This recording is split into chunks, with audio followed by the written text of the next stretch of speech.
gentlemen, boys and girls, and humans of all ages, I am Steve Johnson 3, accompanied by co-host the Lone Walker 1. I'll do! Yes, both co-hosts here for a special episode of Shout. We didn't do an episode last week due to Adam being ill and some internet issues, but we're back, ladies and gentlemen, and we've got a very special guest. By special, I mean he's now going to be on the payroll. That is the Geek King! Boom! Geek, thanks for joining us on the show. Now, this... Do you want me to set up a tent in this room for you to just stick out? Might as well. Fair enough. Actually, well, basically, this is a special episode of Shout because we've decided we're not going to do the normal format of picking a topic, talk about it for 25 minutes, and then, do a recap at the end. We're just going to just chillax, as we've been doing for the past 2 hours now. That's probably what... And ramble. To be fair, it's been a very fun 2 hours. We've learned a fair bit about each other, I think. We've learned what to pass out of parties. We're not looking at 10 minutes. Basically, once we get near the hour and a half mark, I'll wrap it up. Yeah. But, we're just rambling at the moment. So basically, one thing I'd like to talk about, it's something which pissed me off, actually. The other day when I was talking to my fiancée, she's got a niece, also like that, something kind of, and I won't name them, but let's just say that ironically named. It's another word for calm, shall we say? But it really just she's this venomous, evil, conniving douchebag of a whore little girl who just screams and rants and raves, cries murder and rape over the smallest things. She will scream, literally. I mean, I've been in that house. I've been in that fucking house and stopped there. 3 o'clock in the morning, screaming because she can't watch a television program or she can't have ice cream. And the more I think about it, the more I've seen kids like that on buses, when I'm around, at schools and all that. And, and basically what the fuck is... Because when I was a kid, right, I wasn't like this. When I was a kid growing up, I was generally... I had my dick moments, all right? But I wasn't a constant terror, I think my biggest sin was when I was a toddler, I cried a lot. That was my big thing. I cried a fuckload over a bunch of shit. It wasn't until I got out of my toddler stage that I started, dealing with shit. I think mine was just I was a whingy little douche. No, no. The thing is, you were fine growing up because you had decent role models. You had our parents and me, Parents and me. Yeah. Hey, it's me. It's me. No, I think because when Adam was growing up, he was just a really curious guy. What was going on? He was like, oh, what are you doing? What are you doing? So there'd be moments me and Cracker would be in a room, playing wrestling games and all that, and Adam would come in what are you up to? And you had to find a polite way of kicking him out, so we realised there was no polite way of kicking him out.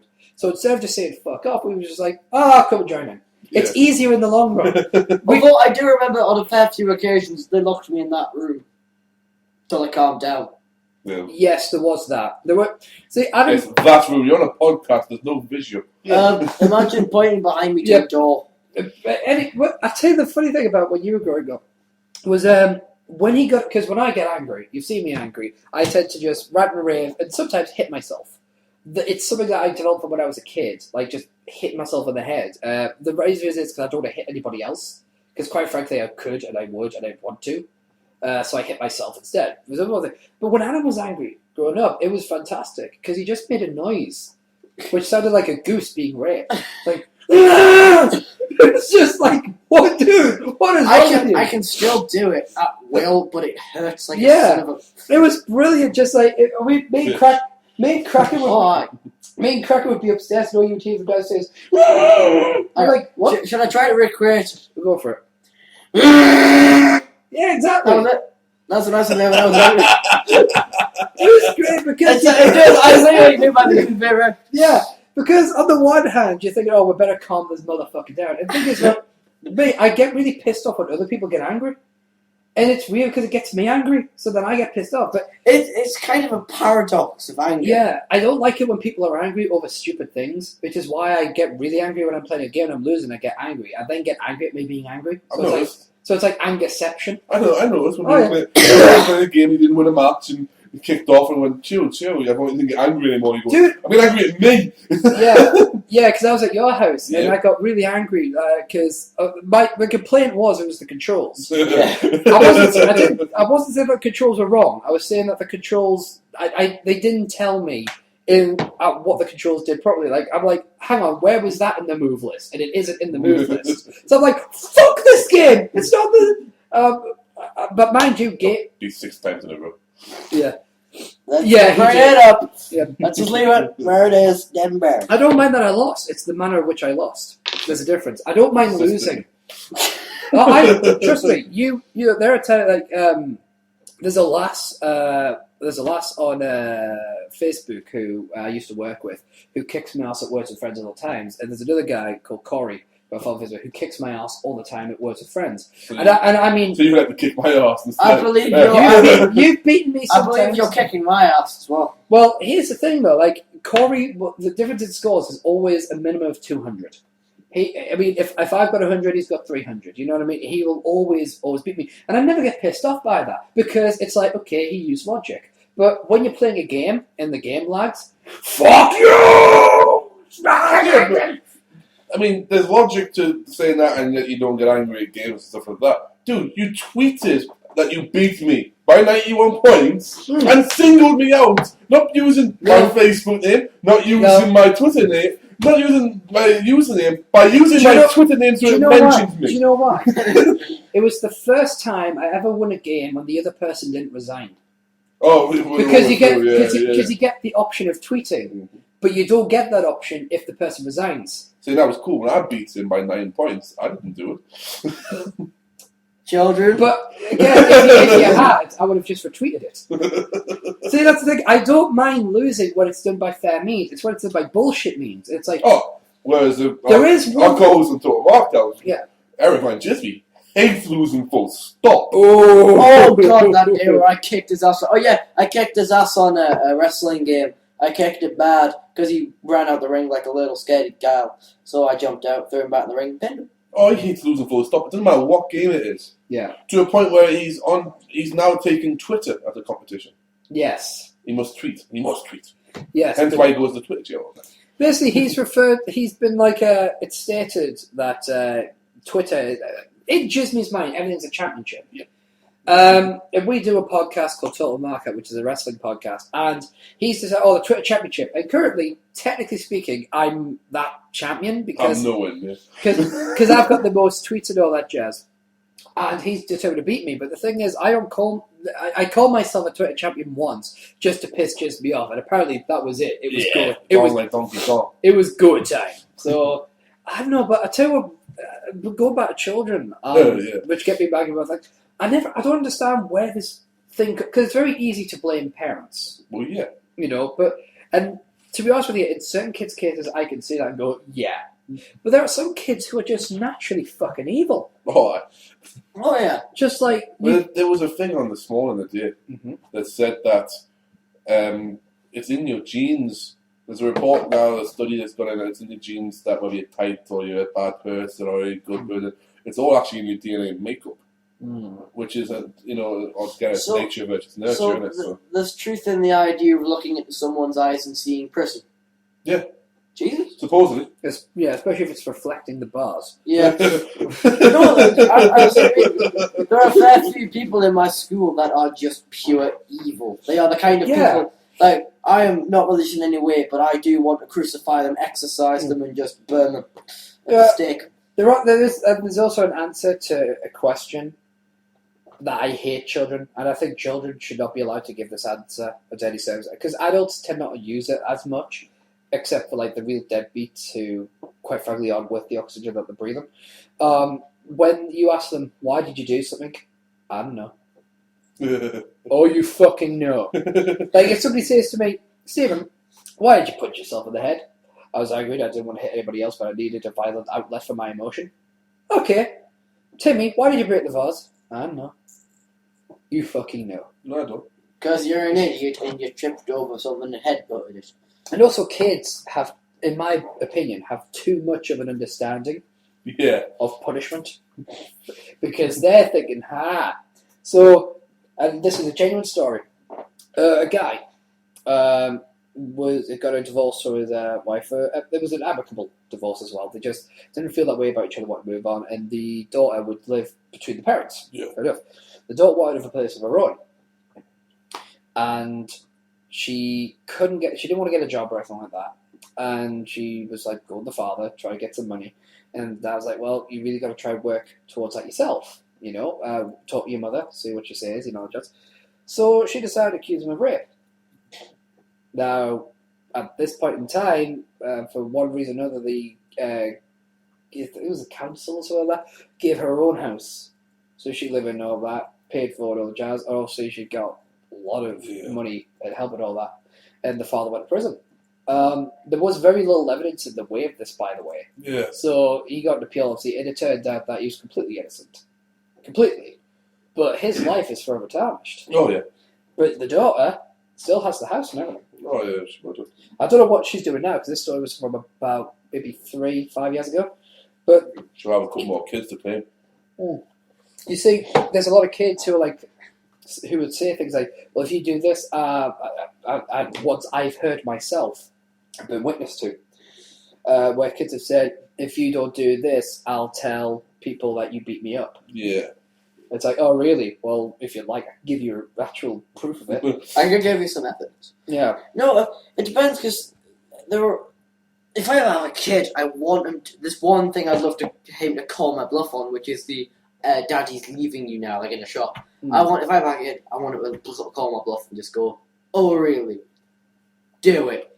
You know what? That's what that pisses me off with parents. I'm sorry, when I'm in a shop and I see a parent go, all right, but if I'm in a shop, if it's a small shop, like a corner shop or something like that, and you can kind of see your kid anyway, it's like, all right, fair enough. But I've never times I've been at the mall, the Metro Centre, and the kid, all right, bye-bye, and they're walking. I'm thinking, and in my head, this shows you how fucked up I am, but in my head I'm going, assuming I was a child snatcher, not a problem. Walking. That's a bad sentence to be thinking for. No, think about assuming I'm a child snatcher. No. Here's the thing, right? Think about it. If I would because anyone could be a child snatcher. They're nowhere fucking neon fuck me lights. They're not there going, I like to steal children. To be fair, once they're caught, they have to go do it. Okay, I admit to dressing like a clown and crapping swords, but at least I didn't admit to being a child snatcher. I want to point out that I'm not, I'm not saying that I am. It's your brother there, mate. Yeah. How do you think we got here? Anyway. But anyway. I am so going to kick your ass during daughter market. Sure you will. Anyway, the point is, anyone could be a child snatcher. You don't know, right? And so, assuming that I was for them, the unfortunate person was me, I know for a fact they'd be like, okay, gone. It's simple. It's not difficult, and children are stupid. Tell you what pisses me off all the time, speaking of stuff like that from parents and children, is I'm a big guy, I'm a scary looking guy. Yes, you are. I used to work in a supermarket. Yes. The amount of times when I would be stacking a shelf or just working on the shop floor, and I would hear of a kid who, had the kid complaining and screaming and that, and the mum and dad, particularly the mums would use it a lot.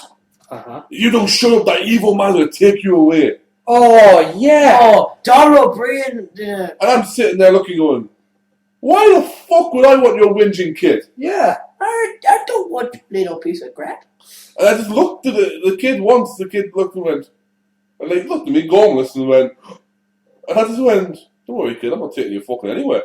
Yeah. I just walked away. Next thing you know, I'm getting called in by my manager going, we've got a complaint about your language you used towards the customer. I went, what language is that? He goes, apparently he swore towards some young children. I went, yeah, his mama just accused me of taking him somewhere. Yeah. His mother accused me of being a child abductor. Quite frankly, my language perfectly suited for the occasion. Swear words were invented for exactly this kind of occasion. Meanwhile, he's getting bollocked, I'm stealing a kid. Because you never do. I don't want to live on this planet anymore. Hey, that's bad. But at least when I got that kid, I got a box of Cheerios. With you, fuck all. Why do you think he's always asked that? Exactly. What? Talk about the sausages. That was a weird one. But there's something about kids which just drive me insane. It's that nature. The one thing which pisses me off more than anything more than anything, and it's not even a bad thing. Mine. Worse than that for me. This addressed me too. Oh God, I want. You're on a, I was on a bus, heading back from visiting work, because we'd already finished at this point in time. I was just finishing up some business, and I'm on my way back. I'm on the bus, and there's a kid at the front, and with his mother, and she's crying bloody murder, right? And all this time, he's screaming, and we're just like, shut your fucking kid up, or we'll do it for you. You know, I've already got the chloroform ready. And I have the entire kit in my work bag. Yeah. Trust me. Yeah, I've got a hammer somewhere. No, I'm the one that keeps the hammers. But then eventually it transpired. Eventually the mother said, "What is your fucking problem?" And the kid goes, "I want to wear my jacket." The jacket's right there next to him. So we're looking at this going, "Oh, peace will soon be bestowed upon us." So she goes, "Well, just put your jacket on." No! Fuck it up!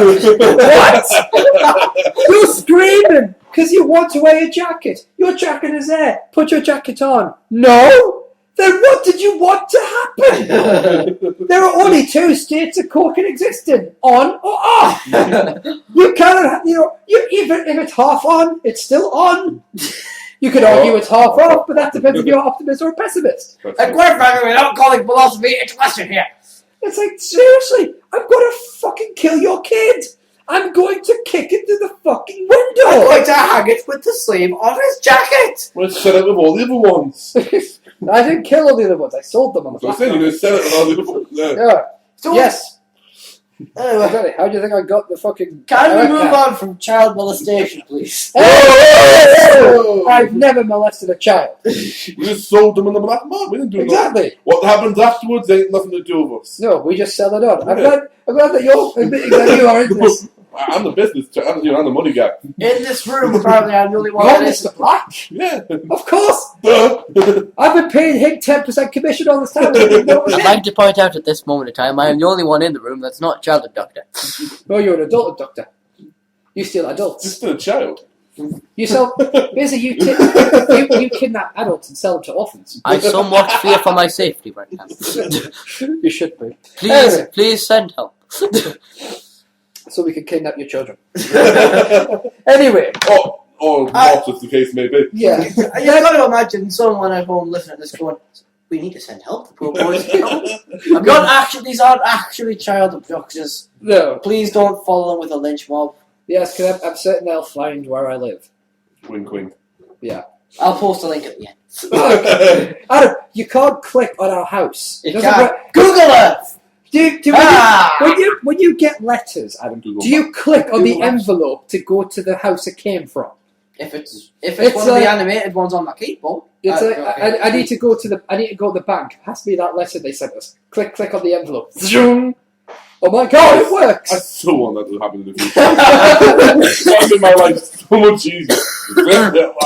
See, I can see you. Hammer, where's that spam mail? Click, shing. Hello! Dad, which hammer do you want? I've got an assortment. I've got you keep the hammers on a scroll, apparently. Yeah. Anyway, moving away from children because the restraining order says so. After a minute, I mean, this week's been an odd one, I have to admit.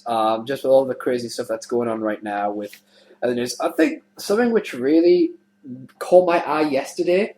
I don't even know the full story, but I have to mention it. I saw the story. It said it's probably still on Facebook, but you have to add the independent application to your Facebook. So it's like, yeah, exactly. It says cuddle drug more powerful than Viagra. First of all, what the fuck is this cuddle drug? Basically, the article went on to read some along the lines. Where can I get it in kitty tablet size? Basically. That's too far. Yeah. Oh yeah, that's too far. You've been discussing how to abduct children. Whoa. First of all, we've given no tips on how to abduct them. Secondly, there's no real contact. We just snag them in a bag and run off. We don't cuddle them. That'd just be sick. That'd be like, We're going to give No, it to people now. You could sell it as a package deal if you will.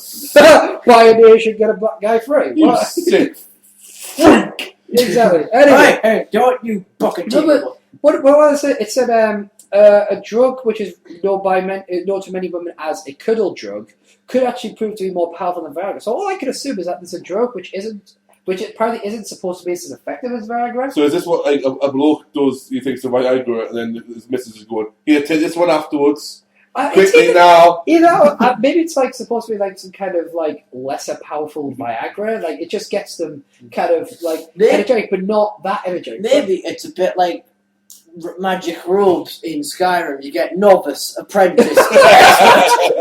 That would be awesome. It's like you go to a shop and it's like Levi's. What's these ones? I really do want to stick with the denim jean thing, but I don't want to go. Hang on, jeans of jumpitude. You just put them on and you can just jump inside the house. Way! Yeah, and funny enough, you can jump without bending your knees, which is the weird one. No, You're still bending your knees. it's impossible.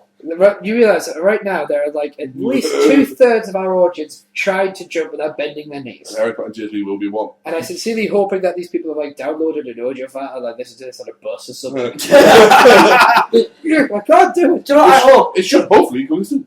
Yes. What I hope they're sitting on a bus and the little kid is screaming in the front of it, and now they know exactly what to do to the situation. Right? Get the chloroform. The chloroform, the parchment That of would be hammers. awesome if clothes came with abilities. I like that idea, Adam. What clothes would you have? I would. Well, if I had to say, just look at the stuff we're wearing now, right? All I am currently wearing, and this is like the least sexy. No. We cannot go. No. We are not going from the original topic to this. No. It's no. No, I'm wearing a pair of socks, jogging pants, a t-shirt, and a chain, right? And 2 rings. The rings, I've got a commitment ring, I've got an engagement ring, I've got a chain, which is actually my fiance's military dog tag. One half of them, anyway. So, starting off with, I would say the socks would be socks of speed. They'll let me go faster. They're awesome. Fuck the bus. I don't mean I'd go faster so I can. So I can catch up to those fucking kids and kidnap them again. Oh, I'm sorry to Stop interrupt. me from my line there. I'm sorry to interrupt you. There is a picture on Fairfield, like the dam. We're getting worried now, Adam. No. It's an Albert Einstein Yeah, quote, and it's this: if you run around a tree at approximately 87 kilometers per hour, there is a slight chance of you actually having sex with yourself. Okay. I can say so about But so I'd have socks of speed. My pants would probably Hopefully not pants of speed. probably pants of just agility. You know, they just increase my agility. Kind of. My t-shirt would be of strength. You know, so one of my rings would probably be like charisma, just to improve. Because I can already talk quite well, but it'd be nice to have a bit more of a charm. My other ring would probably be like some kind of spell, like I can cast. I like to be able to cast either a destructive magic or some kind of healing. That'd be awesome. I can just go up and go, oh, I'm healed. I go like Jesus. T-shirt, it's like chain. That would probably be like endurance, so I can lift. So I can endure more stuff and lift heavier things. No, I quite like that. Yeah. I don't know. Well, he's wearing socks, jeans, t-shirt, and hat. But fair enough, he already has powers because the hat is a Batman hat, so he instantly gets charm. I don't know, man. Well, glasses would be quite simple. It'd be like a Superman, so I don't actually need them. They just look cool. Yeah. You know, socks. I don't know. Maybe I probably would go for speed. Yeah. Maybe actually no jump. Oh, jump. So I can just leap. You know, once again, Superman, leap tall buildings in a single bound and just get everywhere I wanted. I just had a feeling you go for Superman stuff with a Batman hat. It's just like, fuck you, Yeah, Superman. because the Batman hat just is intelligence. Yeah, exactly. I like it. I didn't go for intelligence. Well, some people need it. Yeah. Jeans would probably, I don't say, because I've got strength. Yeah. So, I don't know, jeans would probably Personality? go with, I got personality. I'm great. Look at me. No, for extra pulling power. Yeah, that's something I want to call about in a bit, actually. But jeans would probably be, Oh God. I would say maybe like Yeah, jeans would be more speed because a lot more of us need a lot more speed. It'd help me run. Especially in jeans, it's really hard to run in jeans. Yeah, you know what I mean? And t-shirt would probably be, more of a slimming t-shirt. Every time we wear a transformation t-shirt. Automatically just, I look however I want on that day. Yep. Adam? Well, Adam's got a pair of socks, jeans, t-shirt, 2... they are boxing wrist wraps. Boxing wrist wraps and glasses. And a chain. Yes. I think I'd like my socks to be able to help me walk on water. So I could be... Water walking, Yeah, yes. I could be a bit like Jesus, but with worries of blisters. And what I love is that you are in a t-shirt with a cross made out of barbed wire and a skull. Yeah, but I'd like to be like a really Veruca conscious Jesus, I think. A Veruca conscious yes. Jesus.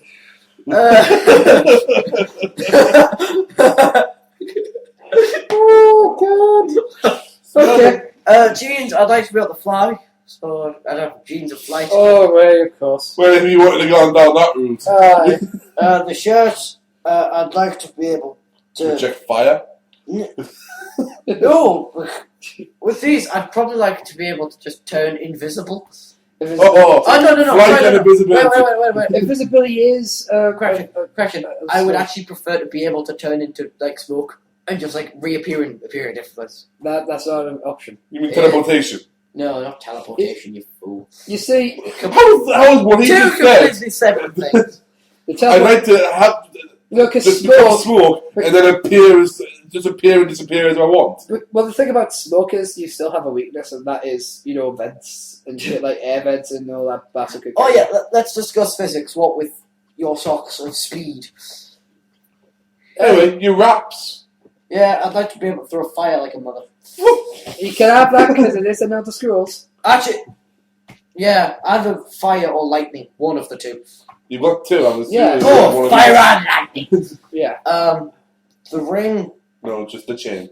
Oh, the chain, I do apologize. It's all one thing. Yeah. Sneaking. Really awesome. Sneaking. If I could be silent whilst moving. That's good. Cool.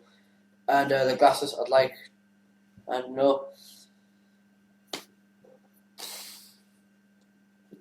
I'd like to be able to melt things with my eyes. That'd be pretty cool.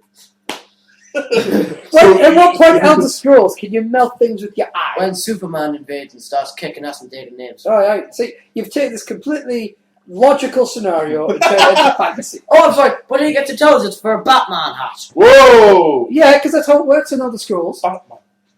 Hang on. No, wait.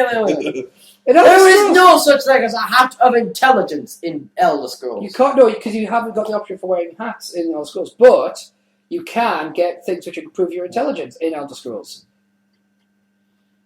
Boom! There we Hang go. on. I have another good question. Yes. Why does it have to go by Elder Scrolls? I mean, I know we started... Because hang on. Because you I brought know- up Skyrim, and so we went down that road. Yeah, but we never set any Adam, parameters. do you think if I could have unlimited choice as to what my clothes could do, I would just stick to the ones that I said? Why would you pick the stupid banal ones? I mean, Because- good ones. Because I'm applying it to actual life. Think about this here, right? Let's say I do pick a destructive magic. Yeah. That's shit. It's going to be pretty hard to keep under wraps. And that's what I can still be killed by bullets. So I can't just go around going, "Oh, I am the fire master." Oh, that bullet kind of hurts my head. Yep, that kind of hurts. Don't worry, I'll just heal myself. Oh no, it's put in my brain. Ugh, dead. It doesn't quite work. You've got to try to apply it to real life, dude.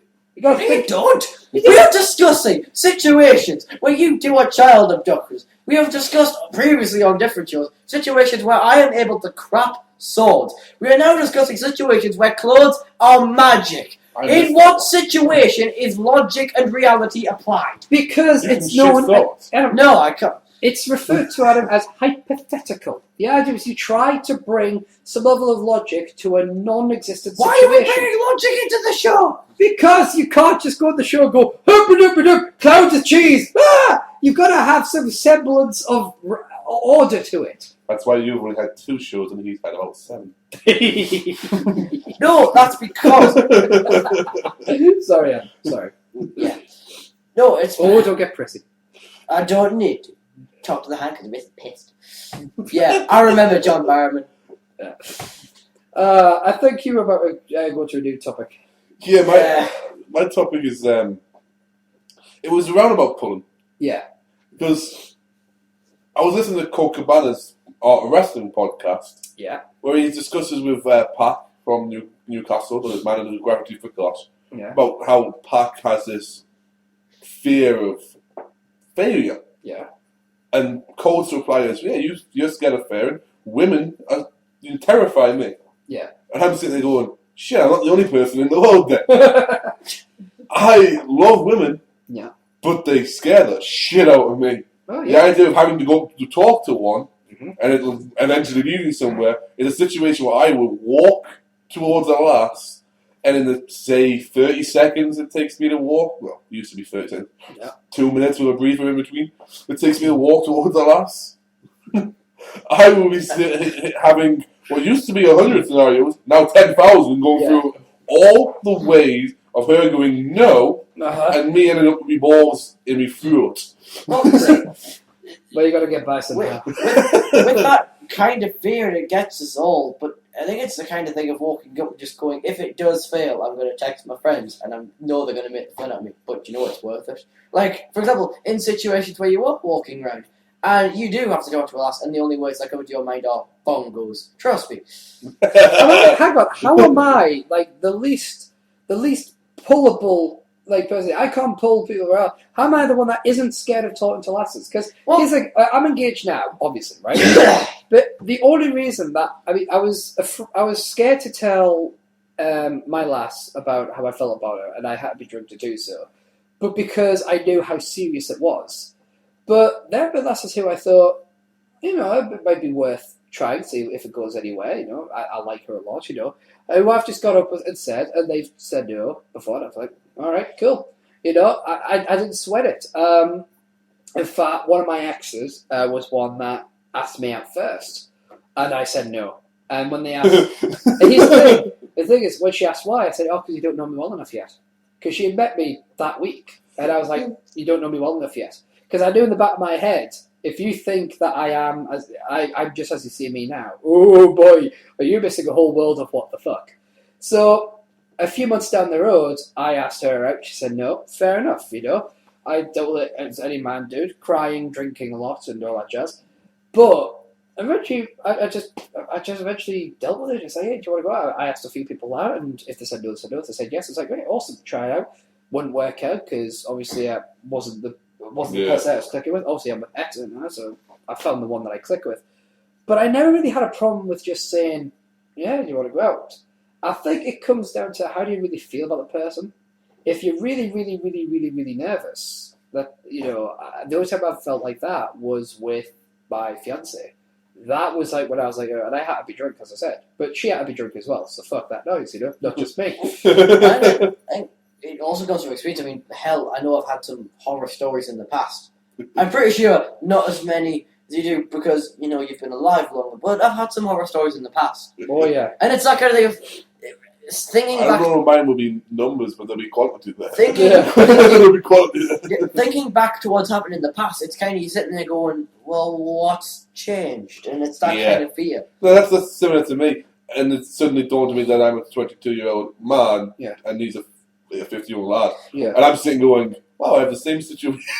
Yeah, to be fair, right, there was one time I went to ask a lass out, middle of my school, people were in. I was like, turns out, it's like, right, said everything, went, do you fancy going out sometime? She didn't say no, but she didn't say yes. She waited for me to turn around and then walked away from me. Wow. To her credit, she apologised that very night. Oh, wow! Oh, that makes it so much better, dude. I do apologise for giving people second chances and allowing them to apologise and forgiveness. I'm sorry, humanity and all that jazz. Yeah, let's forgive herself. And then it's also being a dick. And she was being a dick. But anatomically speaking, I hope not. I'll tell you one thing. Well, it doesn't matter, you're not single with her, obviously. But not in Europe anymore. It wasn't him. Well. You can't hear it. You'll never get sick with her anyway. I've already hooked up to her and so going on. That's probably why she hasn't been turning up the meetings. Jesus. She's enjoying her life in Hawaii, if I. Well, in Malaysia, mate. I thought it was Malaysia we sorted that out to. Oh, fuck. We said the wrong place. I thought it was We Milwaukee. got paid, didn't we? No, of it. That would explain a bit. I want an apology now. I'm sorry for No, not you. I want also want an apology. Anyway, I'll tell you what, there was a case where there's, I won't mention the name, because we're actually very good friends. But it was long before it was long after my second relationship failed, and long before I was engaged with. There's one friend who said, "Oh, let's go out sometime," and she went, "Sure," but she didn't take it that way. So we're out, and I kind of clicked on very early on that she didn't think this was it. So I was like, okay, I was safe. I knew where we were. So later on that night, I decided to make it more obvious that we should have a set meeting, and it was going to be for that. And she very respectfully declined. She didn't just flat out say no. And she didn't do the whole, I see you as a friend gig. I think she knew that it was obvious from the way she was coming across. So we still had a great night. Yet from the point she said in her own way no. And we're still very good friends to this day, actually. It didn't really affect us. It was like one of those ones. I'll be honest with you, at the time I was thinking, we could have something cool here. At the very least, we'll fuck. And she knows. But from the moment she said no, first of all, the pressure was off. Yeah. So it's kind of like, all right, but at least we're going to have a great night. And you got that little bit of... I was a little bit nervous at first because I didn't know where it was going to go because of that. We spent the rest of the night talking about, sex. Maybe. Well, that was the thing. We just spent the rest of the night talking about it. We talked about how many times we've done it, what we prefer. And it just felt really odd. How did we get to this conversation? Considering... Yeah. So it felt really weird. And yet, with the people that I'm with, when I've been with them, that kind of topic is something that I've always been I talk about it at the time. You know what I mean? But there is one thing. I don't care what you think about race and equality and ethnicity and all that crap. There's one thing that unites all males around the world. We've all been friend-zoned at least once. Yeah. Every man has been friend-zoned. The thing is, though... fucking friends. The thing is, though... Right. The problem with friend zone is, I don't consider it friend zone if you don't really care. There's a few lessons I've been friends about, but I've never really cared. No. It's friend zone whether you care or not. Yeah, the friend zone is one where you've heard the immortal line. Yeah. You're too much like a brother to me, or... Ooh, whoa. Oh, yeah, I've heard that. I've never had the brother one. Oh, I've had that one. But to be fair, but to be fair, You must be talking about the Caulfields there. Yeah, to be fair, I was asking out my older brother, so... Oh, God, you're an incestuous child abductor. I mean, you're an incestuous child abductor with magical pants. That's how I get them in. Send therapy and pants. This is what happens when we don't have a format for the show. Send therapy and rum. Send therapy. You can't just send. This is not like a magical letter which you can send and then double click and you're here in a therapist's office with your magical always the double click, isn't it? Never the right click open in new tabs. If you only single click, you're not doing it right. Double click all the way. God, with friends on. All I'm going to say is that every now and then, try a left click and you'll be very surprised. Can't, I don't have the screen for it. No, I actually actually had to point out to her last that she'd friend zoned me. She didn't quite grasp what had happened. I had to point out what had happened. Yeah. In that conversation, I was like, you do realise what you've just done, right? No. Well, you friend zoned me. Why? Because you used this line. Well, if we're going by using the phrase, you're too much of a friend. I just see you as a friend. The only real time that I've heard that line used was with the girl I would end up dating anyway for over a year. In fact, over 2.5 years. Get him, the man who broke the friend zone. If it helps, we were both very drunk. There are two guys on YouTube called Rhett and Link, and they gave an idea of how to escape the friend zone. It's possibly one of the most convoluted, mad, yet almost weirdly logical ways to do it. Does it involve chloroform? No. None of your child abductor ways here, boy. I want to use it sometimes. They say do this. Why wouldn't you? See, right, I'm going to say it because if anyone is ever stupid enough to try this, do not blame me for failing because they already knew about it. It's because you're an idiot. You text the lass from your phone saying that you are dead. You're your friend, and you text them from your phone. Say that it was a horrible accident and that the police found your life. This is already so wrong. Hang on, carry on. Then hide out, like somewhere she will not find you for a week or maybe 2 or a month if you have to. Right. Then when you come back, And sneak up behind her with No. some chloroform. no, run into her apartment or house, knock on the door, whatever. Don't kick the door and that'd be ridiculous. But knock on the door, appear and say this.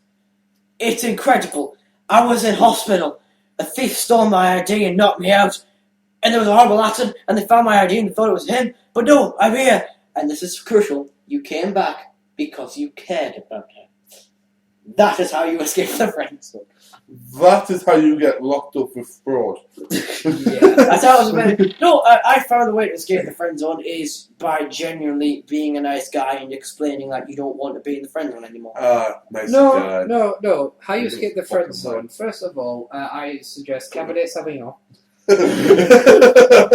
some apple sours, 3 preferably, Beethoven, and a fireplace. Oh yes, the infamous Beethoven. Beethoven's a fireplace. Oh dude, this guy. That's so much more classy than Jisby's. A rubber duck, a vibrating rubber duck tape, and a copy of Wham's greatest hits. In fairness, his name is Jismy. Dude, this guy can sell. He sounds like his own game movie. This guy can sell AIDS if he has to. Yes. Yeah, trust me, he can. He's a salesman at heart. You only get over them once, you know.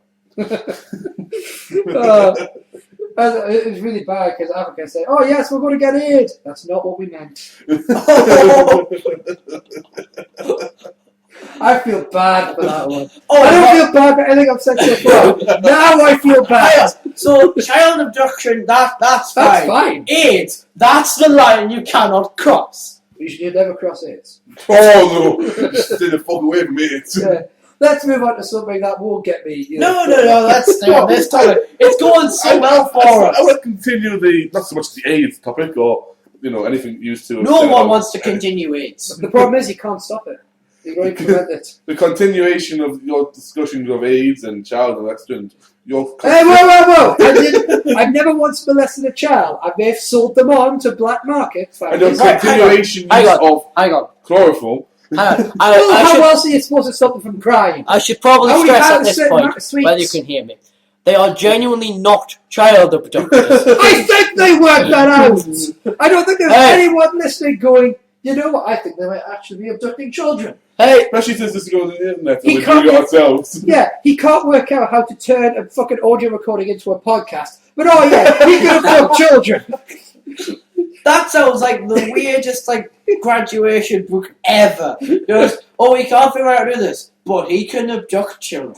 Oh, he can. Definitely put it in the yearbook now. What yearbook is this? What? I'm not going to a school in America. Oh God! I had a yearbook. Because you guys did it differently. We have prom this year at my school. Oh, fucking hell. English class sitting between these two lasses. We're going profit. Sounds you. One lass says the other and says, "I'm so sick of my mum." The other one goes, "Why?" "She won't buy me the dress I want." "Well, how much is it?" "Oh, it's only £300. Only £300? I sat there and went, Jesus Christ! I have a full suit at home that costs 20 quid. How the hell? As the judge? Yeah. Oh yeah. No, VHS actually. VHS? Yeah. We'll get you. Oh. I don't have a suit. Everything is more classy with piggy stuff, even child abduction. It's really hard though because you haven't got quite a grip on it. It's like a bit. Unless you use handcuffs, but then you just get in a bad territory. You could try it Mission Impossible style and pretend it's the claw game and just. Am I the only one who's been mentioned on this podcast because some of the stuff you're coming out with is just fucking edit proof. This is our plan, just to get you off the post. Going back to my discussion, it came to me because I was in Newcastle yesterday with Eric. Yeah. And in between meeting his lass at lunch and having a pint, and then go for a Chinese and having a pint, and her going to work and then meeting her afterwards and having a pint. I need a pint. Yeah. And we were in the in Forbidden Planet. Mm. which is no doubt now at your back side. Yeah. Yes, that one there. Yeah. They do it! And there's a rather attractive lass who works there. Oh, yes. And I'm always kind and smile and say hello and whatnot, which straight away confuses Eric because I don't smile or say hello to anyone. Yeah. You're a Geordie, it's kind of required. So I go in there and she turns around and goes, "Why is Cyclops 10 quid and why is Magneto 11 quid?" And it's an action figure she's getting rid of on the shop. And I turned around and went, "It's simple, Magneto's better." And I wasn't even talking to her. It was just, she goes, "Well, I'd agree as well." Because I had that little conversation, Eric started walking away. Aye. And I continued talking to her for a little bit. And at the same point, and the conversation wrapped itself up, quite naturally. And I come and try to go find Eric, and he looks at me and goes, "You're in there, son." No, I'm not. Yeah. If I was, I would. How do you go about that situation? She's an attractive lass who works in a comic book science fiction shop. Let's see. Gets hit on maybe 100 times. Maybe, I don't know, 50 times a day? Probably. Like that? You think she'd be used to it by that point, man? I Still have a go. Yeah, but even so, I don't know how would you go about that? Talking to her, she works there. Yeah, well, You know what I mean? You just carry on. You don't go to the till and go, "Yeah, I'll just have that and your number." No, you continue talking, and you're just like, you say, "Oh, thank you very much," you do the purchase, and then you turn around and say, "Would it be alright if I asked you out some time?" You just blunt with it. Or if Yours is great. Oh, Let's hear your magic one. what if you want to ask me out last night? You get something for the day. Walk up and say, "Look, I know you must get us a lot, but," and then just start with that and just kind of roll. Now that was going to be my routine. Eric had a wonderful idea. Was his No. his worse than "Can I have a go because I think I'm hard enough"? No, but I might try that. No, Eric's was amazing. It wasn't just blunt, it was subtle as fuck. It was you get to know her, talk to her, and eventually, and you just, you start having a rapport, and you build a friendship up, and then you start trying to see if there's any mention of a boyfriend or anything like this, and then you ask her out, and then bish bash bosh, and you're done. We're going, jeez, that's like 6 months. Yeah. That's 6 months of work. You want me to do? Seriously, can I ask you out sometime? And if she says no, there's no harm, no foul. Fair enough. If she says yes, well done. In future, I should speak to the Caulfields before the Jisbee. Yeah. Very oddly, we actually have. The funny thing is, he can just he's really clever. Thank you. I don't prove it a lot, but that's fair. So when the mic ain't rolling, but the mic isn't rolling, I'm quite good. That's the weird. But the thing is, bookmark. Fuck you! No, but You dick with leprosy. Yeah, I'm really a dick now. Dude, come on, that's harsh. You just called me a dick Sorry. and a leper. I'm going to get a date now, aren't I? Oh yeah. To be fair, I also called you a dick. That doesn't mean you're an actual dick just walking about. You're just a dick with feet. Just a walking hard on waiting for anything. Actually, to be fair, No, I guess my problem lies with really superficial, shallow people. Yeah. And there's I guess the fact but that Jisbee isn't here at the moment. no, it's a line I used in a rant that I posted on Facebook. Look, I know not all nice guys are models. Hell, I'm sure not as one.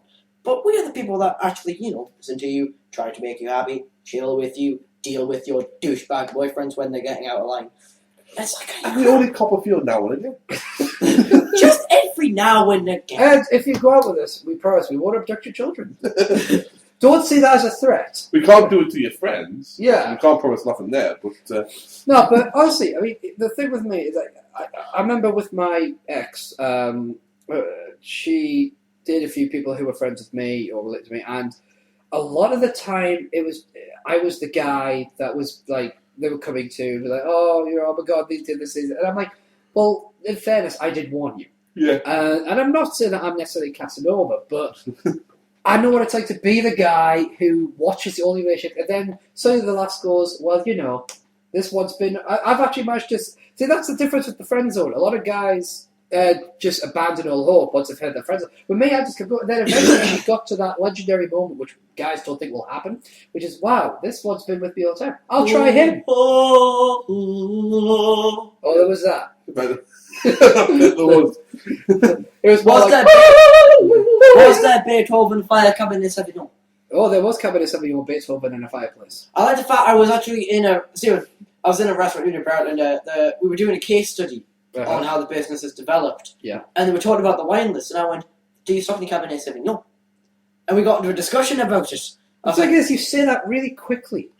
I know. Slow down, boy. No, I will. Cabernet Sauvignon. No, I will speak at my speed. It's French. It's meant to be said slowly. It's supposed to be And with a white flag. Hey, the French works. No. The funny thing is, see, I'm chatting up your hunger. the funny thing is, when he said all the stuff about the French, I had so many jokes and so little of them I can use on the air.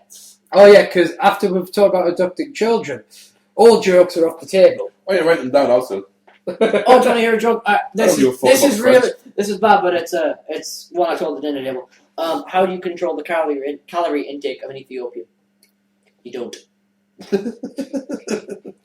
Okay, it's bad, and I'm probably going to go to hell for it, but damn it. I just think it's a shit joke. I had all the Ethiopian jokes at school. Yeah, you gotta remember, I'm shit at telling jokes. I can't come up with a joke, I can't tell a joke, I'm not the joking kind of person. I'm more of the, this shit happened, let me tell you what happened, and it's generally real. The story, isn't it? Yeah, I think the funny thing about living where we do and being the people we are, we get ourselves into weird situations. Yeah. I've always said the situations that are brilliant in life are where you think to yourself, how the hell did I get here? And how the hell am I getting out? And for me, situations like that, the one situation I find really funny is like, why was there nobody else here to witness that? Like me walking into a brothel in Malta thinking it was a church. That is one of those moments where I'm like, I wish I had a friend with me. So I could share the blame. I've had quite a few of those moments. I mean, there was a day when I was at a friend's house and he has some like steps and a pull-up bar there. And what it did was I kind of ran, jumped, swung off it, landed on steps, fell backwards, grabbed it, and started swinging like that for a bit. Which helps with an audio podcast. Well, I'm dictating to you people. I'm showing you people what happened. Started swinging backwards and forwards a little bit. This is going to be like one of those like programs where they're like, he starts swinging on the thing. Just like describe I go, what thing am I swinging on? Well, that depends. It depends what rating this podcast gets by the end of it. I'm guessing for our American viewers, it's C-17. What I love is when you post this on Blip, there's an option where you can click to say that this is explicit. Oh yeah, and I never click it. It should. Fuck that noise. No, but I was kind of stuck with my arms trapped in the between the pull-up bar and the ceiling. I couldn't move, and I was like, I'm in my friend's house. He's gone out to get pop, and I'm stuck here.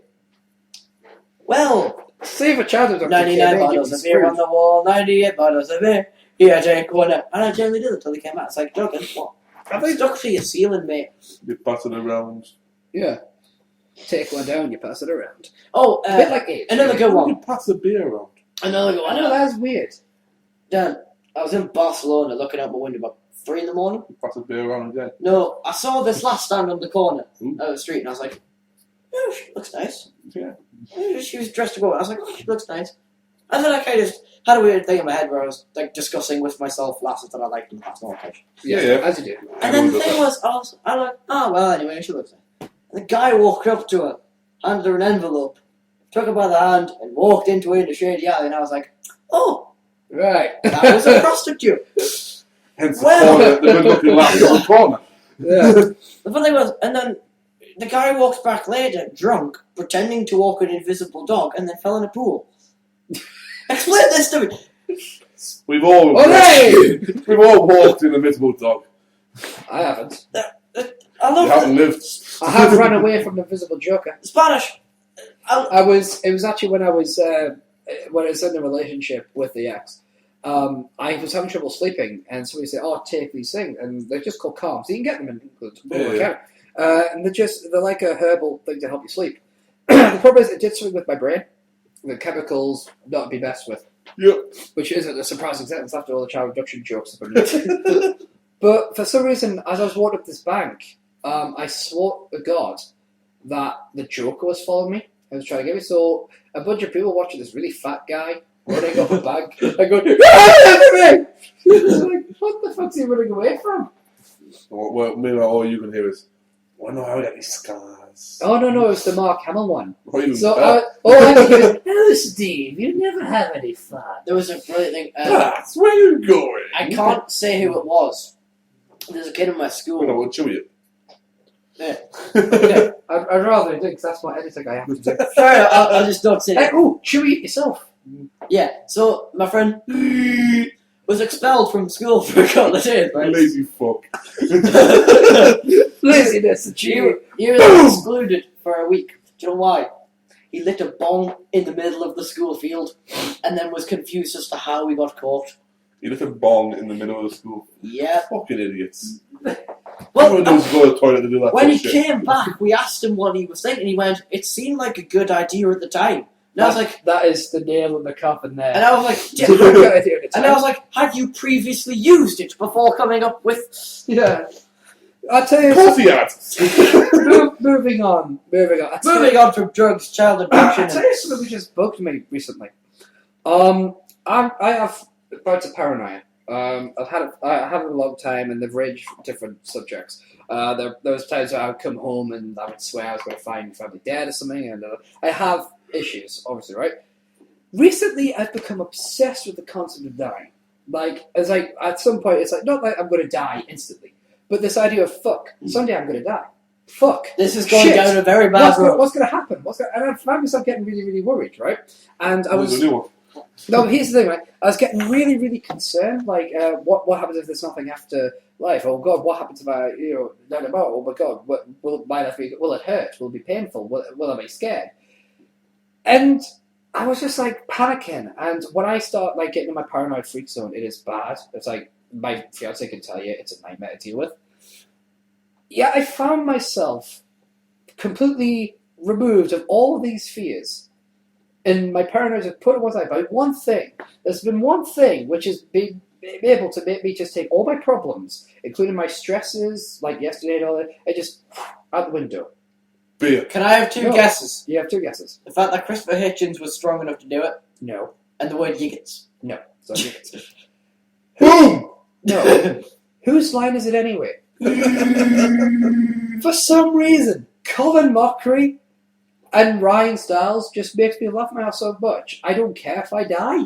It's like, I've been watching Whose Line Is It Anyway and laughing so much, I swear I'm going to... And I literally forget what I'm stressed about. I'll know that I was stressed out about something.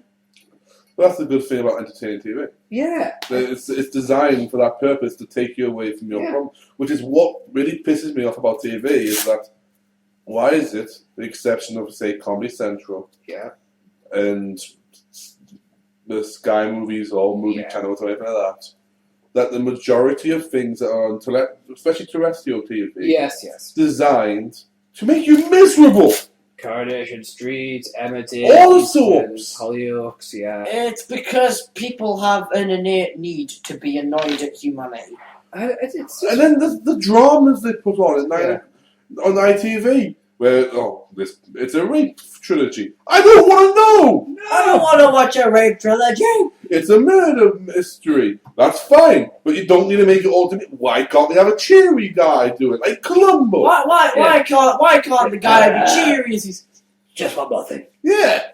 Or Inspector. I loved Inspector Frost because he was a miserable bastard, but humorous, comically so. Yeah. It was Del Boy in Law Enforcement. De'Aaron Pascal. This was not comedy. New Tricks. I love New Tricks. It's not comedy, but there's bits of it in there. Yeah. But why do we have to have these dark dramas? Yeah. Just wait till the next art attack when Nubian Cat starts drawing dead bodies. When he starts recreating Charlie Manson paintings. Yeah. In fact, he's doing artwork with bodies. Charlie Manson was seriously messed up. Understatement of the century! No, it's just because you know that I like psychology. That's like when fucking, what's he called? Nick Griffin turned around and said that Hitler went a bit too far. That's like one of those kind of understatements. You know that I've been doing I like psychology and I've been doing work with crimes and compulsions and all that. I was reading up on crimes and compulsions and the commitments like Jeffrey Dahmer, Charlie Manson, and there's another guy, I can't remember his name, but he was messed up. And I was just sitting there just going, dude, listen, have a cup of herbal tea, chill out, sit down for just a second before you go kill him. What he was, though, at the beginning of his life, he was a chill, normal guy. He could have just watched Who Slides It anyway. Yeah. Hitler could have done some of that. I mean, Hitler would not have killed people if he had seen Colin Mockery in action. Oh, no. Oh, God, there's a guy at my school is genuinely... He can tell what you're thinking by the look on your face. I can't, normally. Yeah, Well, but... I used to, anyway. No, he thinks he's Doc... With you, I'm just going to go... That's it. So he generally thinks he's Dr. Carl Lightman. He believes he can tell by nano emotions, and I'm like, dude, you can't. I'd love to meet him just so I could prove him wrong. I would love you to meet him so you can punch him in the face for being an arrogant, pretentious. I can't. He's a kid. But at the same point, But he's tall. He's about the same height as us. Well, that doesn't mean it doesn't need to be in TV. It doesn't mean there can't be entertaining shows that are serious. House. Yeah. Yes, House is a good example. It mixes the two well. Yeah. For me, I've just got into a comedy show that's fucking whacking out its mind. For me, I've just got into it. It's Always Sunny in Philadelphia. That's a fucked up show. Bring back the Fresh Prince of Bel-Air. Oh, yes, I can just see Will Smith turning down $20 million per film and going, yeah, I'm going to go rap again at the beginning. What about Uncle Phil? We don't talk about that. Long story short, chloroform, handcuffs, children on buses. No, he just died. He was a judge. Oh, I recently saw a picture. You know, Saved by the Bell. Yes. Principal. There's a picture. Mr. Belding. Yeah, I've seen Mr. Belding since then. No, it is. Because he's Woo, woo, woo. Yeah, you know it. He's still desperately trying to become the new general manager of Raw, which isn't going to happen. Oh, God, that would be so awesome. Would be. Can you just imagine it now, right? You got the Miz in the ring bitching to CM Punk's like, I should be WWE champion. I have the most seen. Hey, what's going on here? Sorry, no. But, just no. Let's not turn this into total knockout. Yeah, Tiffany Amethyst, on the other hand. you mentioned in Saved by the Bell, and obviously you continue that. For me, a show that I love, because I like legal stuff a lot, is Franklin and Bash. That was a good show. I love Boston Legal. And it's to be released. The second series has come out soon again, which is love, great. Yeah. But for me, it was a good thing because I remember watching the trailer thinking, how do I know these people? And I couldn't think of me. And then I realised, the main two characters are the lead character from Road Trip and Zach from Saved by the Bell. Yeah. And then going, who's that chick who's always with them? Oh, that's just the one that Ross dated and friends going, bring them all back. Just keep bringing them through. I love Boston Legal for that though, because you've got James Spader and you've got I believe, is it James Spader? I think it's James Spader. James Spader and of course William Shatner. Just the go with my life. Just for Denny Crane. It's the greatest thing in the world that no matter what he says, his retort will always be Denny Crane. And I like that idea. And plus James Spader's my kind of guy. He's a complete dickhead asshole, but he's genuinely right. That's the thing about it. It's just that he's got a bit of a Batman complex about him. He'll fuck you, but emotionally he'll try to keep you as far away as possible. I thought you were a different route that. Well, he represents me when I abduct children. I mean, according to my lawyers, by the way, my lawyers tell me that I never abduct children. This is all humour. That'll cover it. Cover what? Another show I've gone to recently, which is not miserable. Yeah. Well, as much as I've seen it anyway, I only watched the first half of the season. It's like 4 seasons behind. It's Sons of Anarchy, the motorbike gang one. Yeah, it's an action, it's drama based, it's got a bit of humour to it as well. But the problem is though, it's not one that's just Let's just throw shit at you to make you miserable. I mean, come on, even Countdown is fucking worth killing yourself over these days. Because when you had Richard Whiteley on Countdown, at least he was like... Yeah. But even then, he'd be like... It's the final countdown. But he makes really bad jokes, and you're laughing with Richard. Now you've got some guys just like...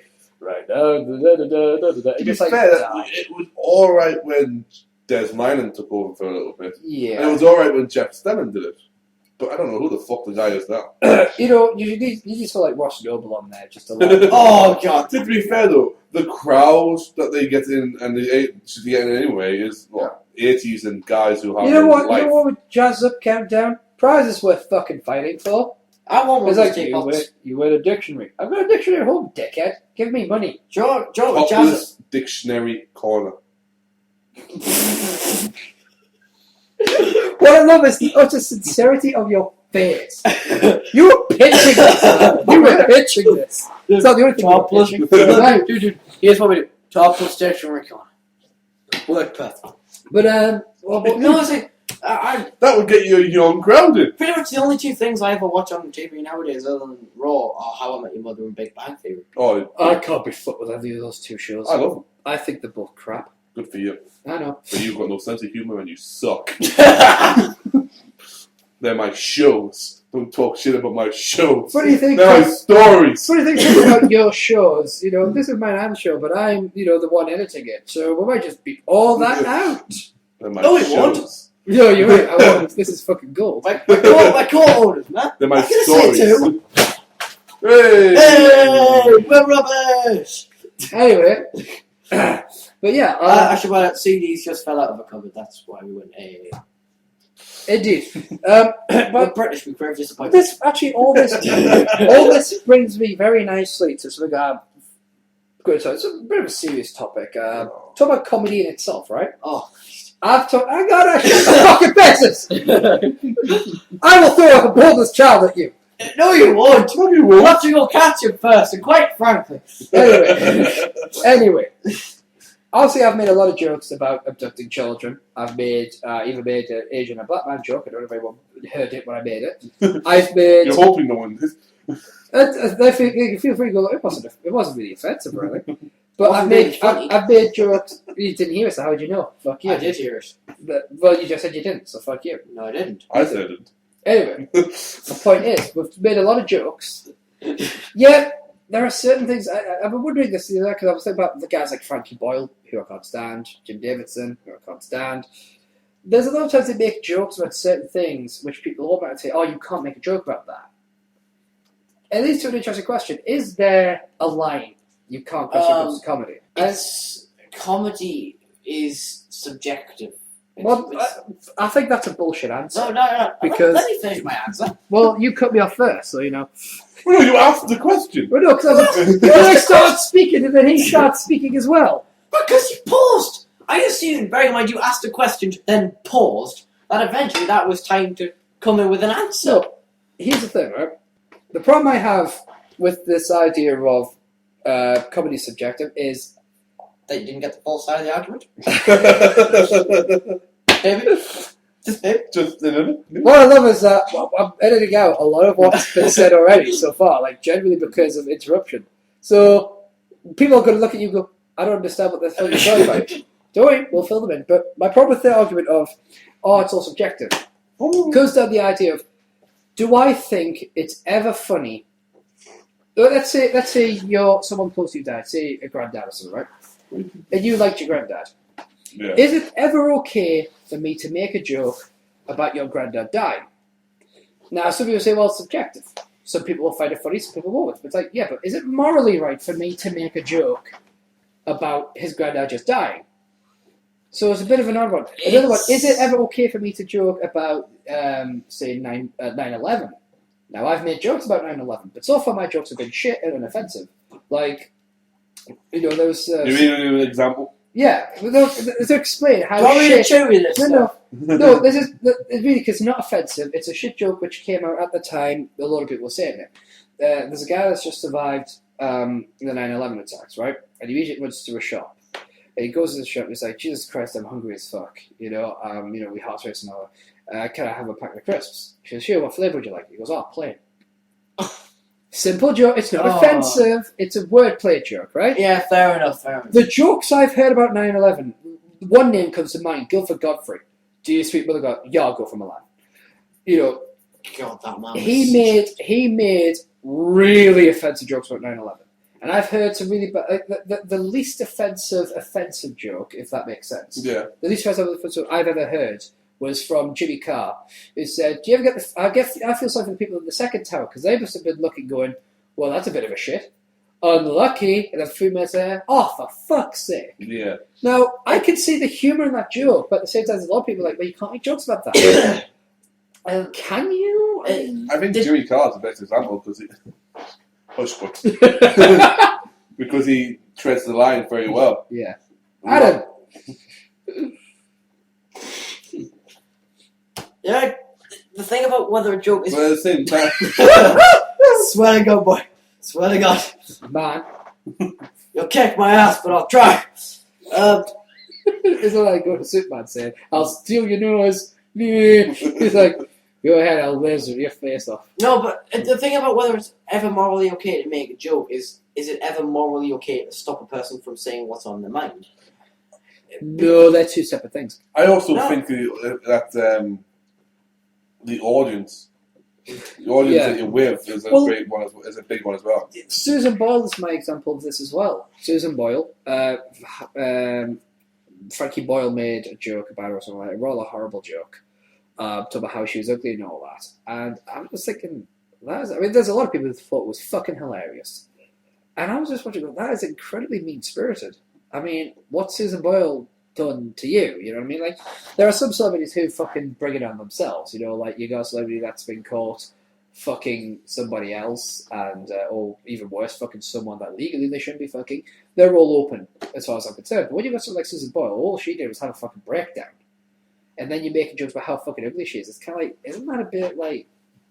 It's not a joke I would make, and I wouldn't feel comfortable making that joke. I think it is. I think. Not to go back to the argument, but I think Marcus Brickstock put it best. If comedy isn't a taxi, it's a bus. No, that's BBC. Same applies. BBC's a bus, not a taxi. Yeah. The idea is you are going to hear jokes that you may not like. It's your responsibility, if you don't like them, to leave them alone. But my question should we not be able to hear? My question is it morally acceptable to make the joke in the first place? Well, because it's avoiding the question. See, the whole thing with what Marcus Brickhouse was talking about was when Jonathan Ross and Russell Brand did the prank call, and said those horrible things on the phone, which Marcus, and I have to disagree with Marcus Brickhouse because he said it was a joke. It wasn't a joke. It was a prank call. Prank call, which, by the way, you're not really supposed to be able to do in this country. But he made a prank call and left horrible messages. And if you may call it a joke, but it wasn't really a joke. You were saying how you'd like to do some stuff to this guy. If someone did that to me, I'd be with a baseball bat finding out which motherfucker said it. It's not really a joke. So when Marcus Pierce say it was a joke, albeit not a funny one, it was well, no, it's not really a joke. It was a joke in the sense that it was false. But you genuinely went out of your way to cause misery to someone. So that's when me and Marcus Brickhouse disagree. I don't see how that was a joke. It doesn't matter if it was funny or not. That's beside the point. It's the action of it. There was no real punchline. There was no nothing. It was calling up someone saying, guess what I'd like to do? Well, guess what I did do? I mean, I wasn't one of the motherfuckers that called in and complained because I didn't hear it. I found out everything retrospective. Yeah. But I wouldn't call that a joke. That was a deliberate act of just, it sounds really childish, but meanness. Yeah, but still, does that mean you should stop people from saying it in the first place? I mean, yeah. whether it should be aired on radio, whether it should. Yeah, okay, but here's the thing: they called up and said these horrible things? Is it a joke? That's my problem. For me, there's comedy in everything to a certain degree. There's certain things that obviously you don't go down that route or anything like that, which should automatically. Be a stopper. Your conscience is kick in for that point. But I'll make a joke out of just about anything. Oh, yeah. And my rule is always, if it gets a laugh of more than one person, then it's fine. If I get a laugh of one person, everyone else is like, I'll apologise. At the end of the day, if you come up with a joke, you have to know whether you're in the right place to tell it, with the right people to tell it, and if you feel comfortable actually. So basically, it's a time and a place rule. Yeah. If anything, there always is. Yeah, I mean, for example, I've heard jokes about really unspeakable, like horrible things, like The Dr. Children. Yeah, seriously, like Madam McCann jokes.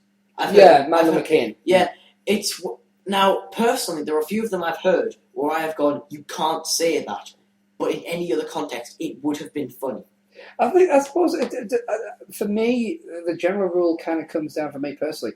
If the person you're targeting is either one, not there and cannot see the joke, can't hear or see the joke at the time, without going to great efforts to see it, like buying a DVD or something, or is there but can take the joke, then it's fine. Like, for instance, a comedy roast. There's so much shit said about it. Some of the worst things I've ever heard a human being say about another human being in comedy is at a roast, and it's usually great fun. Yeah. Especially if you watch it, and I actually sat down and watched it because I saw the Drew Carey one, which had a fantastic line in it. The Drew Carey one. Fantastic line from one of Drew Carey's roasts. Drew Carey is to comedy what Mariah Carey is to comedy. But in the YouTube playlist, the next one immediately was Pamela Anderson's. Oh, Pammy's is good. So I checked that one out, and that is that stuff was worse than Jerry Springer. Pammy's is good. Charlie Sheen's is fucking hilarious. Oh yeah, and one of my favourite lines. Is good. One of my favourite lines from Charlie Sheen's is "Charlie, you're so destroyed. The only way you kids get to see was on reruns." Yeah, that made me chuckle. But so the roast is kind of like you can get the joke, and I've only once seen a joke which was not received well. I can't remember whose roast it was. But I remember it was a mutual turn around, but like saying, "Oh fuck you," it was just like it was kind of, "Oh fuck you," and then everyone kind of forgave him. And fair enough. But maybe in the Hoffs, I think that's one of that. Could be, but say you're at a comedy club and we take the celebrity there because they do it at the Apollo where they make a jump at. But if you had say it was Frankie Boyle at the Apollo, and Susan Boyle was there and he made that joke, that would have been okay. That is she's there. Yeah. If it was just a DVD special, because obviously anyone would go to a live show. If the person isn't there, and the only way you're going to see that is if you went there or if you bought the DVD, that's kind of like, well, if you're going to buy the DVD, you accept that there may be stuff on there you're not going to like. Back to the bus and the taxi thing. But if you're, say, for instance, on the radio, or if you're calling a person up. Yeah, I do believe that the radio, I'm not up for censorship, but I don't believe in censorship from the government. I believe self-censorship is what's key. Knowing what you should and shouldn't say in a particular place. But that comes back to my original question: are there some things which are in most circumstances off limits? I don't think anything is off limits, but things should be. There is a time and place for it. Again, but there are certain things speaking your mind is one thing, right? And it's fair enough because I speak my mind. I'm diplomatic. That's the difference. There are certain times because I'm making the jokes. Everybody knows. Everybody can tell. I'm a decent guy. I don't abduct children. I don't have chloroform. I don't even know where you get it. But if anybody knows, let me know. No, but that's dirty, Katie. But there are certain things I won't say in front of certain people,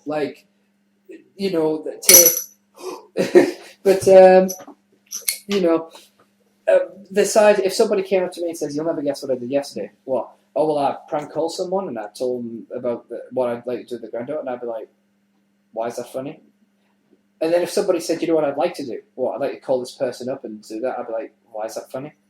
So for me, there are certain. I think it depends. First of all, for me, the rules tend to be: is the person there, or do they mind? Yeah. Is it genuinely a joke, or is it designed as an attack? And thirdly, as Adam said, is it the right time and place? There are. I like Jimmy Carr. Yes. Jimmy Carr gets away with it because when he tells a joke, people know that's what he does. Yeah. And he goes far enough. He never pushes it too far. Yeah. I think also the good thing about him is that he's making fun of the subject itself. Yeah. He's not trying to victimize anyone. Whereas Frankie Boyle does go too far. He knows where the line is. The intentionally crosses. Yeah, the difference is Jimmy Carr makes fun of the subject, like he talks about rape and stuff like that, and he's also very willing to make fun of himself. Yeah. Frankie Boyle very rarely makes fun of himself, but he victimizes a lot of people in his routines. He attacks. So I don't know. It's an odd one. It is nice nowadays, though. I mean, whilst I do like dark humor, I like these kind I of love dark humor. I like Chris Larios, Rollo Tape. I think he's fucking hilarious. No, You can't motorboat and none. That's just all. That's one of his famous lines. I love like the comedians who do get away with offensive, like Jimmy Carr. One of them. There is a nice tight like a break where I get to go like to people like Ed Byrne and Ross Noble and Mark. Yeah, they don't really make offensive jokes anyway. Yeah, Ross. I think the most offensive Ross Noble ever got was Jiggy Jiggy Muslim. Yeah, and don't get me wrong. I don't care about offending anyone, and I don't care about anyone offending me. I mean, I get offended by a lot of shit. I just try not to fuck bother. It's when you are hurting someone that's when I'm like. If you hurt someone, that's where I get concerned. So I will say whatever I like, but the minute I actually hurt you, that's like, okay, I've gone too far. It got to a point in school where I was retelling a joke I'd heard from a friend of mine, and this lass was sitting behind me when I told it, and she said, I can't explain the situation when I'm telling the joke, so just like... And she went, how would you feel if someone made a joke about you and someone made a joke about it? And it was kind of more where I started. Now, I was thinking over about, like, my reply, and it came back like, well, it would annoy me if I heard it. I could give you an example of that same situation. Watching a routine about, it was with, was it Ed? It may have been Ed Byrne. Probably not. It was someone who was Irish. I think it might have been Ed Byrne. The basic concept was he was drinking on stage, right? And he was drinking on stage, and he went, you know how many people have died of drinking? That's Lee Mack. Oh, Lee Mack, right. You know how many people have died of drinking, such and such. You know how many people have died of driving, such as. You know how many people have died of drinking and driving, and the number's less. So he's like, fuck that, I'm not taking any chances. But one of my closest friends of all time was killed by a drunk driver. I don't find that joke funny. I don't want him to not tell it though, because it's a play on statistics. Yeah.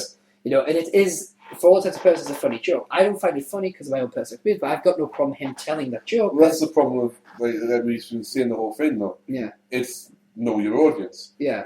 But you're not going to know every single thing about your audience. Exactly. So there might be someone listening who has had their child abducted, or they would, and they're not going to find any of the shit I've said funny. To be fair, most people don't find my shit funny. The thing is, though, I don't. No. When it comes to comedy, and I had a brilliant point there, and it's kind of fading. I'm having to pull words back in my brain. Yeah. It's... Don't take too long. We only have about 10 minutes left in the show. Oh, Jesus Christ. Forget the point. Let's move on the subject completely, actually. It's something I want to talk about. There's a lot of happy tone. We've got a show online. We've got a couple of shows online, actually. We're getting over. Yeah! High five! I have half a show. High five! Half five. Isn't that like that? 2.5. But anyway, there are other people we watch online. Yeah. People who do maybe artwork, shows, podcasts, whatever. So I'm saying, let's plug some people.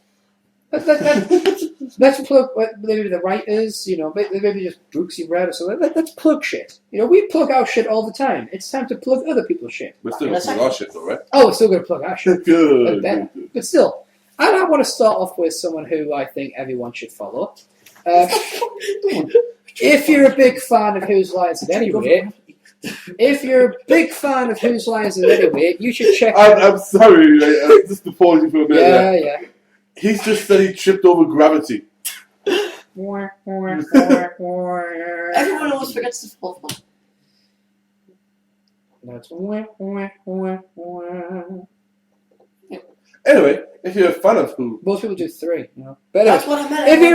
If you're a big fan of Whose Line Is It Anyway, check out a user by the name of 12 Medby. It's a really odd address. I will bring it up for you. You will find a link in the description and on your screen if you're watching this as a video on Blip TV or YouTube. But if you go to... basically, what this person does, he gets He gets a bunch of his other videos. He posts some specific games, things like World's Worst, things like Scenes from a Hat. And what he does sometimes is make specials where he makes like a special theme, or he gets all of the examples of a particular game and picks them in like a 1 long hour video. It's great stuff. So basically go to youtube.com/user/12MEDBE. So that's 12 medbe. Go check him out. A lot of great stuff. And you can follow him on Twitter. Just if you go onto his YouTube channel, you should be able to find his Twitter there. Anybody else? Anybody wants to plug? Because I've got a few people, but I want to give people a chance. Halloween, of course. Yes, Halloween 4545. He does Let's Plays of horror games. A really fun guy, follow, British guy like us. So, booyah, good sir, booyah. Halloween 4545. Let's Play horror games. You can find him at youtube.com/user/HELLOWEEN 4545. That's Halloween 4545. He's at the moment doing a Let's Play of a game called Cry of Fear. He's done games such as American Begay's Alice, Alice Returns. He's done games such as Amnesia Dark Descent. Penumbra, one of the best he's ever done. Call of Cthulhu. Metro 2033. So he's done a whole host of games. Watch him now! Anybody else got some plug? You've also got Ben Yahtzee Goshaw, also known as Zero Punctuation. Yes, you can find him at escapistmagazine.com/Zero Punctuation. Excellent. I just follow shit on YouTube whatever my mates send me. As far as stuff that I listen to consistently, there's an Art of Wrestling featuring, which is a professional wrestling podcast by professional wrestler Colt Cabana, the new NWA heavyweight champion. Yes! Colt Cabana. Colt Cabana. I started a chant. Hooray! With 3 people, and one of them didn't even get involved. I like to think he was chanting in his soul. He wasn't. Oh. Anyway. That implies I have a soul. Is he just on YouTube or iTunes? He's on iTunes. Or you can follow, or you can go on to Twitter at Colt Cabana, or go to his website welovecolt.com. And speaking of iTunes, Stephen, how's Total Markout coming on? I haven't finished yet, bitch. Yeah. I'm sorry, Dan. And then there's also Ralph Garman and Kevin Smith's Hollywood Babylon on iTunes, or at smodcast.com, where you'll find all the rest of the Smod Network.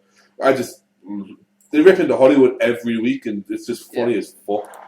And there's another guy you should follow. You may have heard of him. If you haven't heard of him, you've certainly seen his work. He is the artist for Total Markout and for Shout. He is Reyes Cannon, better known to us as Cannonball. You can visit his DeviantArt profile, find examples of all of his artwork, at Cannonball, that's CANNONBAWL.deviantart.com. You can find a great example of his work there, including some of the commercial work that he's done for us.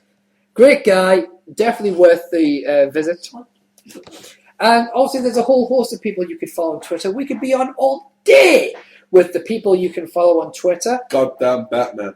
Goddamn Batman. Yes, you can follow Goddamn Batman if you so fucking wish. That is up to you. Drunk Hulk. Oh, yes. So there's a whole host of people you can follow there. But since we're coming near the end of the show, guess what? It's time to plug ourselves! Plug our shit! You can follow Adam on Twitter at The Lone Walker 1. You can follow him on YouTube at youtube.com/user/The Lone Walker 1. You can also follow on Blip TV as well. And no prizes for guessing how you can do that. And possibly later run my Cafe Presto. Oh, yes, he may have a Cafe Presto. We have one. It's cafepresto.com/CJ13. I have 3 of them. Yes, mine's have actually sold shit. So is mine. I know. Have you bought But I can edit that out, though. You can follow Geek here. You can follow him at King. That's all block capitals. King632. You could also follow him on Tumblr. Yes, you can. Where can we find you on Tumblr? On Tumblr, it's at Undead Geek Comics. Geek is G33K.tumblr.com. And you can also follow me on Tumblr and Twitter and DeviantArt.